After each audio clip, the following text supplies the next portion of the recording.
వాళ్ళందరూ వీకెండ్ బాగా ఎంజాయ్ చేశారు కాబట్టి గత 2-3 రోజులుగా ఇండియా వైడ్ గా మన ఆంధ్రప్రదేశ్ లో అండ్ మన తెలంగాణలో అండ్ మన తమిళనాడులో జరిగిన కొన్ని ఇష్యూస్ ఫోకస్ చేద్దాం. పానీపూరి అనే వ్యక్తికి 40 లక్షల రూపాయల ఇన్కమ్ ట్యాక్స్ నోటీస్ వచ్చింది. ఆంధ్రప్రదేశ్ లో ఆరోగ్యశ్రీ అనే కాన్సెప్ట్ ని ఎత్తివేయబోతున్నారు. ఇబ్రహీంపట్నంలో 700 కోట్ల రూపాయల ల్యాండ్ స్కామ్ జరిగింది. అండ్ కొత్తగా ఇంటర్మీడియట్ స్టూడెంట్స్ కి మిడ్ డే మీల్ ప్రోగ్రామ్ పెడుతున్నారు. సో ఇలాంటి చాలా ఇంట్రెస్టింగ్ కాన్సెప్ట్స్ ఉన్నాయి. వీడియో ఎండ్ వరకు చూడండి. తమిళనాడుకు చెందిన జిఎస్టీ డిపార్ట్మెంట్ ఒక పానీపూరి వెండర్ కి అతని అకౌంట్ లో 40 లక్షల రూపాయల ట్రాన్సాక్షన్స్ జరిగాయి అని చెప్పి దానికి ఆన్సర్ చేయమని ఒక నోటీస్ ఇష్యూ చేసింది. అసలు స్టోరీ ఏంటంటే లాస్ట్ 3 years లో ఇతని ట్రాన్సాక్షన్స్ బాగా పెరిగాయి. అండ్ ఇతని Razorpay and PhonePe transactions చూస్తుంటే ఆ రిపోర్ట్స్ ద్వారా జిఎస్టీ డిపార్ట్మెంట్ అంచనా వేసి గత 3 సంవత్సరాల్లో ఇతని ట్రాన్సాక్షన్స్ బాగా ఉన్నాయి. అండ్ గత సంవత్సరం లాస్ట్ 1 year మాత్రం దాదాపు 40 లక్షల రూపాయల ట్రాన్సాక్షన్స్ కనపడుతున్నాయని చెప్పి దానికి ఆన్సర్ చేయాలి అని చెప్పి జిఎస్టీ నోటీస్ ఇష్యూ చేసింది. ఒకప్పుడు మనం వినే ఉంటాం, ఒక బిచ్చగాడు చనిపోతే అతని పెట్లో ₹1 కోటి ఉన్నాయి అని చెప్పి. సాధారణంగా ఈ బిచ్చం ఎత్తుకునేది కానీ లేకపోతే ఈ రోడ్ సైడ్ ఉండే ఫుడ్స్ ఏవైతే ఉంటాయో బిజినెస్ లో వీటికి జిఎస్టీ రాకముందు ఇవన్నీ స్మాల్ స్కేల్ బిజినెస్ అని అంచనా వేసేసి వీటికి ట్యాక్స్ ఉండేవి కాదు. అండ్ 3 లక్షలు సంపాదిస్తున్న ఐటీ ఎంప్లాయీకి టాక్సేషన్ ఉండేది. కానీ ఇప్పుడు జిఎస్టీ వచ్చిన తర్వాత ఏమైంది, చిన్న నుంచి పెద్ద వరకు ప్రతి ఒక్కళ్ళు సమానమే అన్నట్టు అయింది. బేసిక్ గా తక్కువ ట్రాన్సాక్షన్ జరిగిన వాళ్ళకి ఎలాగే ఇబ్బంది ఉండదు. సో ఎక్కువ ట్రాన్సాక్షన్ జరిగిన వాళ్ళు ఈ టాక్సేషన్ లిమిట్ లోకి వస్తారు. సో ప్రభుత్వం ఒక నిర్ణయం తీసుకుందంటే కొన్ని సంవత్సరాల తర్వాత దాని పరిణామాలు జరుగుతూ ఉంటాయి. పార్లమెంట్ లో ఒకసారి చిదంబరం ఏమన్నారంటే కూరగాయలు అమ్ముకునేవాడు ఆన్లైన్ స్కాన్ చేయించుకుంటాడా అని చెప్పి అడిగారు. కానీ ఈ రోజు వాళ్ళ దగ్గరే హైయెస్ట్ ట్రాన్సాక్షన్స్ జరుగుతున్నాయి. నేను ఆ పార్టీకి కానీ ఆ నాయకుల్ని కానీ ఏం అనట్లేదు, వాళ్ళు చాలా ఎక్స్పీరియన్స్డ్. అప్పుడెప్పుడో తీసుకున్న ఇనిషియేటివ్ ఈ రోజు ఇక్కడ దాకా తీసుకొచ్చింది. అండ్ ఇది మంచి విషయం అని చెప్తా. ఈ రోజు పానీపూరి అమ్ముకునే వ్యక్తి ఒక మంచి ఆంటర్ప్రినర్ అవ్వచ్చు, ఇండియాకి లక్షల కోట్లు ట్యాక్స్లు కట్టే స్థాయికి ఎదగొచ్చు. బట్ పాయింట్ ఏంటి, మేమందరం ఐటీ ఉద్యోగాలు మానేసి పానీపూరి అమ్ముకుంటాం, ఇడ్లీలు అమ్ముకుంటాం అనుకుంటా ఉంటారు. ఏ బిజినెస్ అయినా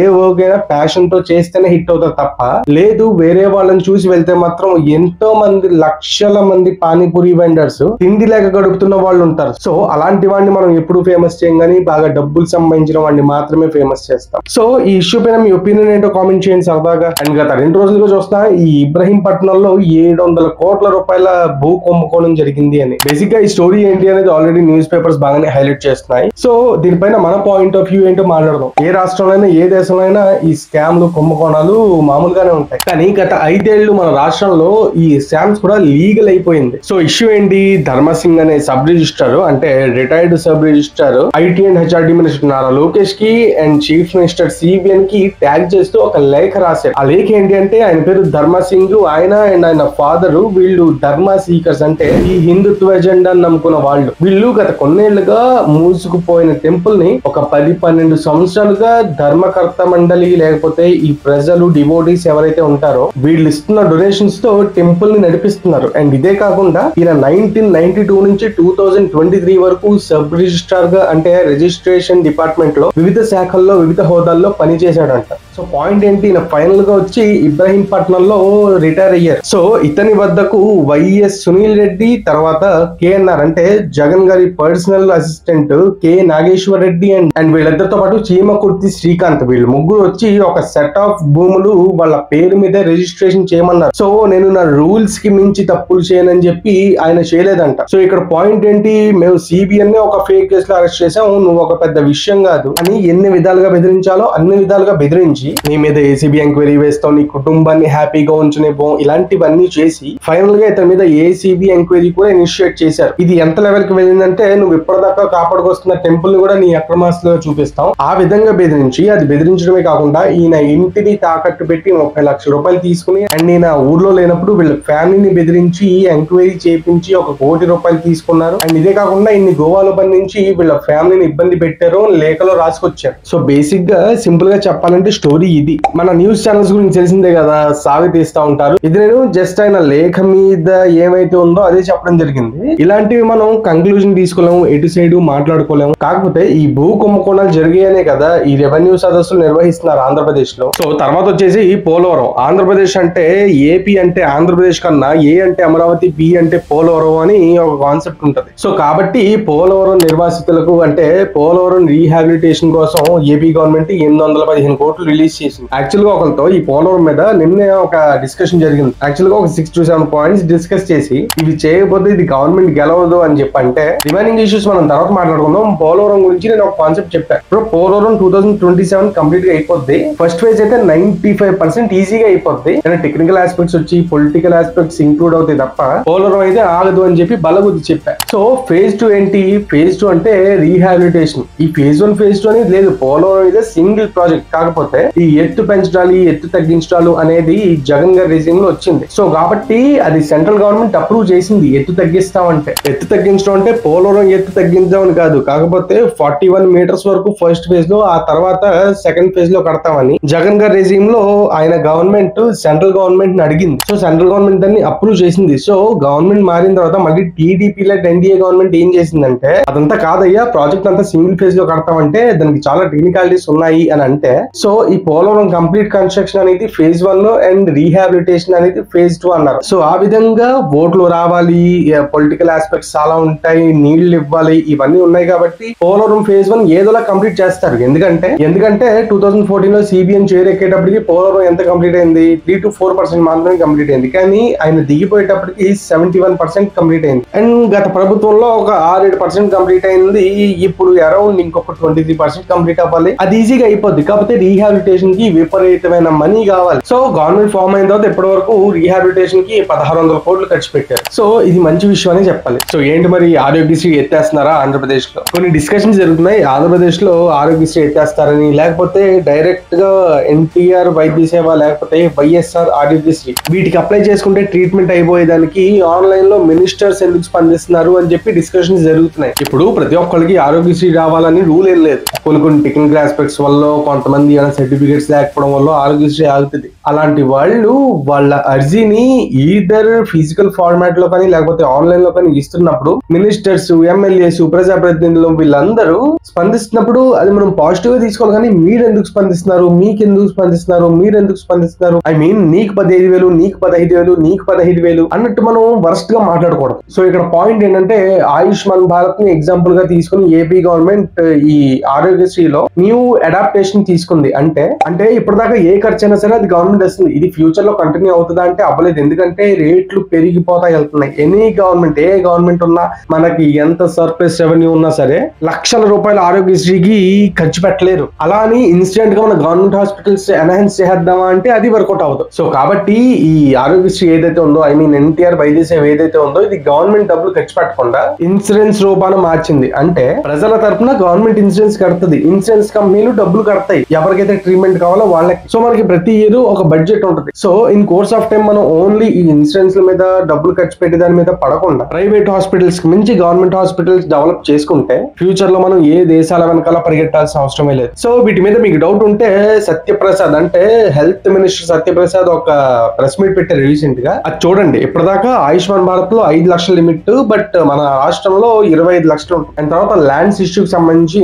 రెవెన్యూ మినిస్టర్ అనగానే సత్యప్రసాద్ ఒక ప్రెస్ మీట్ పెట్టారు. ఆయన చెప్పింది ఏంటంటే ఈ 22A చట్టం కింద ఉన్న భూములు ఏదైతే ఉన్నాయో వాటి మీద బ్యాన్ ఎత్తేస్తామని. అసలు ఈ 22A అనే చట్టం ఏంటి అంటే ఏదైనా ఒక ల్యాండ్ ని అక్కడ ఉన్న ప్రజలు లేదా ఏదో ఒక ప్రజలు వాళ్ళు దాని మీద రిజిస్ట్రేషన్ జరగకుండా వ్యతిరేకిస్తే గవర్నమెంట్ దాన్ని 22A కింద చేరుస్తుంది. అంటే ఈ రిలీజియస్ ప్లేసెస్ కానీ లేకపోతే ఎడ్యుకేషన్ ఇన్స్టిట్యూషన్స్ కానీ ఇలా కొన్ని సెక్షన్స్ ఉన్నాయి. బేసిక్ గా అవన్నీ ఈ 22A కిందకు వస్తాయి. బట్ మినిస్టర్ చెప్పేది ఏంటి, ఇలాగ చాలా ప్రైవేట్ భూములు ఈ చట్టం కిందకి తీసుకొచ్చేసి రిజిస్ట్రేషన్ జరగకుండా ఆపేశారు, వీటి మీద కార్యకలాపాలు జరగకుండా ఆపేశారు. అండ్ ఇదే కాకుండా ఈ చట్టం ఉండగానే 7,000 ఎకరాలు అక్రమంగా రిజిస్ట్రేషన్స్ జరిగాయి. అండ్ ఈ రిజిస్ట్రేషన్స్ ఎవరైతే చేశారో వాళ్ళ మీద అంటే హైడ్రా మాదిరి ప్రజలు ఉండగానే కూల్చేయడం కాకుండా ఈ రిజిస్ట్రేషన్ కి సహకరించిన ఈ ఉద్యోగస్తులు ఎవరైతే ఉంటారో, ఈ ఎంప్లాయీస్ ఎవరైతే ఉంటారో వాళ్ళందరి మీద చట్టపరంగా ముందుకు వెళ్తాం అన్నారు. అంటే చాలా మంది చేసింది ఏంటంటే పర్మిషన్స్ లేకపోయినా సరే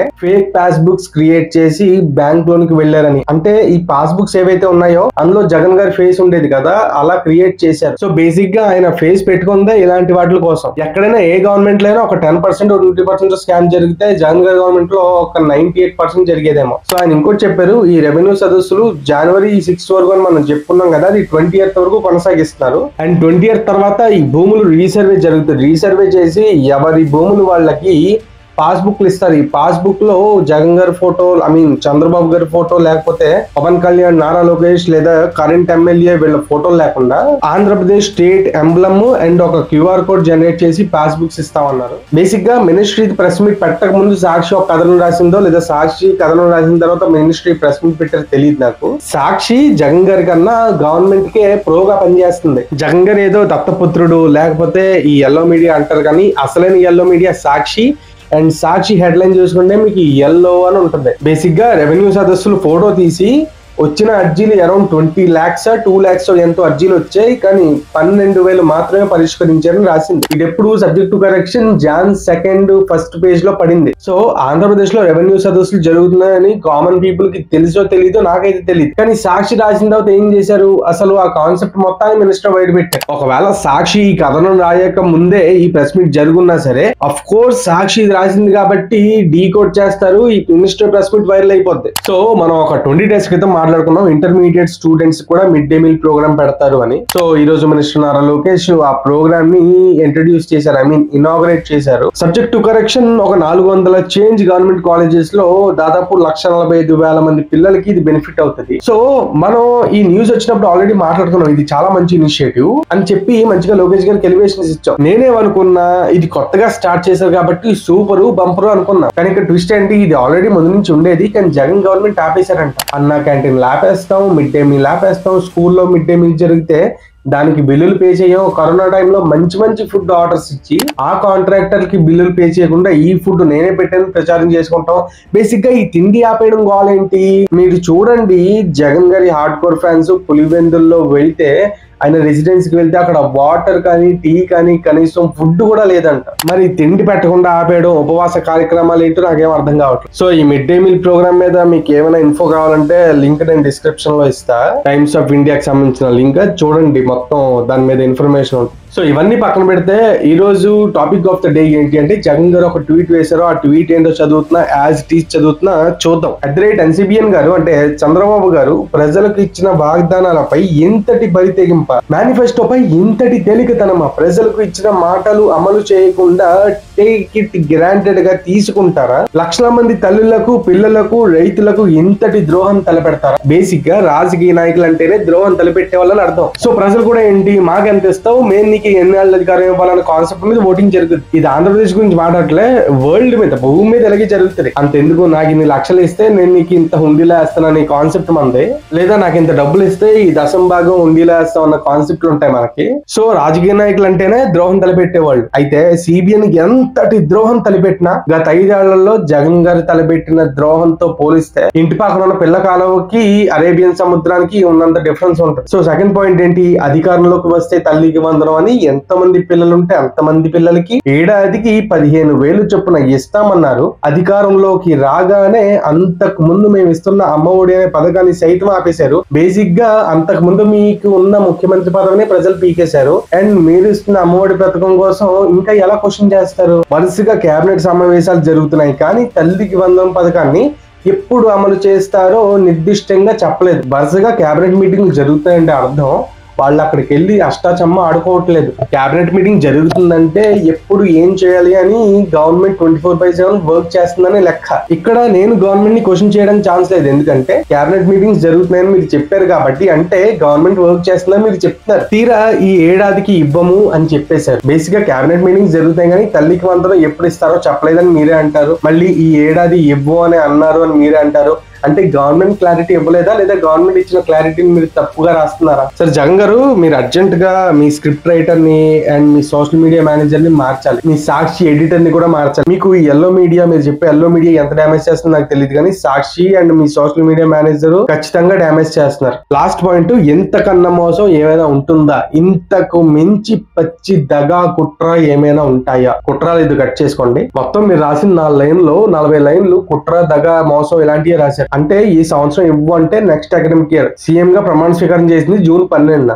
అంటే అకాడమిక్ ఇయర్ జూన్ లోపలే స్టార్ట్ అవుతుంది. సో జూన్ ఫస్ట్ వీక్ లో ఇచ్చేసారు అనుకోండి, 1 year లోనే అమ్మఒడి ఇచ్చేసినట్టే. మరి ఇక్కడ దగా కుట్ర మోసం ఏముంది? అండ్ పాయింట్ 3, చంద్రబాబు గారు ఎన్నికల వేళ మీరు మీ కూటమి నాయకులు రాష్ట్రంలో ప్రతి చోట తల్లికి వందనంపై ఈ స్టోరీ అంతా నీకు 15,000 నీకు 15,000 నీకు 15,000 20 లైన్లు ఉంది ఈ స్టోరీ. ఈ 20 లైన్లో ఎడిషనల్ గా మీరు చెప్పిన ప్రతి వీడియోలో ఉన్నాయి, ప్రతి ఫోన్ లో వీడియోలు ఉన్నాయి, ఫోటోలు ఉన్నాయి అన్నారు. 2019 కి ముందు అమ్మ జగనన్న వస్తాడు, 2 పిల్లలు ఉంటే 30,000, 3 ఉంటే 45,000 అని భారతి గారు అన్న వీడియోలు కూడా ఉన్నాయి. బేసిక్ గా ప్రజలు ఎవ్వరూ వీడియోలు చూడరు. ఆ పాయింట్ ఆఫ్ ఎమోషన్స్ లో లేకపోతే ఆ పాలనలో ఎవరు కోట్ అయ్యాలో వాళ్ళ కోట్ గుర్తిస్తారు సింపుల్ గా. అసలు ఆ ట్విట్టర్ లో లైన్ కి ఎంత అని చార్జ్ చేయాలి, మొత్తం అకౌంట్ కి బ్లూ టిక్ అని చార్జ్ చేస్తే ఈయన రాసుకుంటా పోతున్నారు. పోనీ ఎక్స్ చీఫ్ మినిస్టర్ కదా, అపోజిషన్ లేని అపోజిషన్ లీడర్ కదా అని నేనేదో బాధ్యతగా చదివితే ఫస్ట్ ఇప్పటిదాకా చదివిన 40 లైన్లలో చంద్రబాబు మోసం చేశాడు, చంద్రబాబు దగా చేశాడు, తల్లికి వందనం ఇవ్వలేదు, రైతు భరోసా ఇవ్వలేదు తప్ప ఇంకొక కొత్త పాయింట్ ఉంటే చెప్పండి నాకు. Same old story. Rythu Bharosa మీద ఒక 15 లైన్లు రాశారు. నేనేదో తెలుగు బాగా చదవడం వస్తుంది, తెలుగు మర్చిపోవని చెప్పి చదువుతున్నాను తప్ప బేసిక్ గా ఆయన ట్విట్టర్ ఖాతా మొత్తం చూస్తే చంద్రబాబు కుట్రదారుడు, చంద్రబాబు మోసగాడు, చంద్రబాబు ఇది, చంద్రబాబు అది, బేసిక్ గా ప్రొడక్టివ్ గా ఉండే లైన్ ఒకటే ఉండదు. అండ్ 6th పాయింట్ కంక్లూజన్ ఏంటి అని చూస్తే చంద్రబాబు గారు రోజులు గడుస్తున్న కొద్దీ మీరు చేస్తున్న మోసాలు ఒక్కొక్కటి బయట వస్తూనే ఉన్నాయి. సిబిఎన్ ఏమి నిన్న కాక మన చీఫ్ మినిస్టర్ అవ్వలే, 20 ఏళ్ల క్రితం కూడా చీఫ్ మినిస్టర్ అయ్యారు. ఇది ఆయనకి 4వ టర్మ్ చీఫ్ మినిస్టర్షిప్. ఈయన ఈ 5 ఏళ్లు ఫుల్ గా పాలిస్తే 19 ఏళ్ళు చీఫ్ మినిస్టర్ గా ఉంటారు. అండ్ మరొకసారి గెలిస్తే దాదాపు 22 నుంచి 24 ఏళ్ళు చీఫ్ మినిస్టర్ గా ఉంటారు. సో ప్రజలేం పిచ్చోడు కాదు ఇన్నిసార్లు గెలిపించుకోవడానికి, లేకపోతే ఇన్నిసార్లు ఓడిపించడానికి. ప్రజలు ఓడించడానికి ఎన్నైతే కారణాలు ఉంటాయో గెలిపించడానికి అంతకు మించి కారణాలు ఉంటాయి. ఏదో కొత్తగా చంద్రబాబు కుట్రదారుడు, మనం ఈ కుట్రని ఎక్స్పోజ్ చేద్దామంటే మాట్లాడతారేంటి? బేసిక్ గా సిబిఎన్ కుట్రదారుడో కాదో పక్కన పెడతాం. ఒకవేళ కుట్రదారుడే అయితే ప్రజలు ఇన్నిసార్లు యాక్సెప్ట్ చేస్తారు అంటే దాని అర్థం ఇక్కడ కుట్రలు, కుతంత్రాలు వీటన్నిటికీ మించి పరిపాలన అనేది ఒకటి ఉంటది, పీపుల్ గవర్నెన్స్ అనేది ఒకటి ఉంటది, రాష్ట్రంలో జరుగుతున్న సిచ్యువేషన్స్ అనేది ఒకటి ఉంటది. ఇవి ఒక ఎక్స్ చీఫ్ మినిస్టర్ గా చేసిన మీకు చెప్పడం నాకే సిగ్గా ఉంది. బేసిక్ గా ఒక ట్రోల్ వేయడం, ఒక మీమ్ వేయడం ఇవన్నీ చాలా ఈజీ. కాకపోతే మీ గురించి మాట్లాడుతున్న ప్రతిసారి, లేకపోతే ఎవరి గురించి మాట్లాడుతున్న ప్రతిసారి వెనకాల ఉన్న చీఫ్ మినిస్టర్ చేరు, లేకపోతే వెనకాల ఉన్న ప్రధానమంత్రి చేరు గుర్తొస్తా ఉంటది. సో ఒక లిమిట్ కి దాటి వెళ్ళడం ఎప్పుడు కూడా. నేను ప్రత్యేకంగా మిమ్మల్ని ఎందుకు ఫాలో అవుతున్నానంటే మీరు ఏదో ఒక పాయింట్ లో గవర్నమెంట్ ని క్వశ్చన్ చేస్తే అది మనం టేకప్ చేద్దామని చెప్పి. మీరు చేసి అన్ని టేకప్ చేయాలంటే కూడా భయం వేస్తుంది. ఎందుకంటే ఫర్ ఎగ్జాంపుల్ ఈ గుడ్లవల్లేరు కాలేజ్ లాంటి ఇష్యూ లాంటి సెన్సిటివ్ ఇష్యూస్ ఉంటే అవి మనం టేకప్ చేస్తే అక్కడ ఏమీ జరగలేదు అనుకుంటే కొన్ని వందల మంది, వేల మంది పానిక్ అవుతారు. సో కంటిన్యూ చేద్దాం. చంద్రబాబు గారు రోజులు గడుస్తున్న కొద్దీ మీరు చేస్తున్న మోసాలు ఒక్కొక్కటి బయటకు వస్తూనే ఉన్నాయి. ఇవి ప్రజల్లో తీవ్ర ఆగ్రహానికి దారి తీస్తున్నాయి. ఎవరికి ఆగ్రహానికి దారి తీసాయి? ఒక బాధ్యతాయుతమైన ప్రతిపక్షంగా వైఎస్ఆర్ కాంగ్రెస్ పార్టీ ప్రజల పక్షాన నిలబడి ఇదంతా మీ ప్రతిపక్ష హోదా గురించి నాకు తెలుసు. సిబిఎన్ అనే వ్యక్తికి ఎమోషన్స్ లేవని నేను అనుకుంటా. ఎందుకంటే ఆయనకి ఎమోషన్స్ కన్నా రూల్సే ఎక్కువ. ప్రజల విషయంలో ఏదైనా ఇది ఇవ్వాలి, ఇది చెయ్యాలి అంటే రూల్స్ మారుస్తారేమో కానీ రాజకీయ నాయకుల పట్ల ఎమోషన్స్ అయినా ప్రకటించరు. మీరు ఎంత ఎమోషనల్ గా రాసినా మీకు ప్రతిపక్ష హోదా ఇవ్వరు. సో సిబిఎన్ అనే వ్యక్తి కుట్రదారుడు అనే స్కీమ్ ఏదైతే ఉందో మీరు అది ఫిక్స్ అయిపోండి. మీకు ప్రతిపక్ష హోదా సిబిఎన్ ఇవ్వరు. బేసిక్ గా మీకు ప్రతిపక్ష హోదా రాకుండా చేసింది సిబిఎన్, పవన్ కళ్యాణ్ కాదు, ఏపీ ప్రజలు. మీరు అడిగితే ప్రజలను అడగాలి కానీ నాయకులను అడిగితే ఏమొస్తుంది? సరే, దీనిపైన మీ ఒపీనియన్ ఏంటో కామెంట్ చేయండి. మనం మళ్ళీ కలుద్దాం.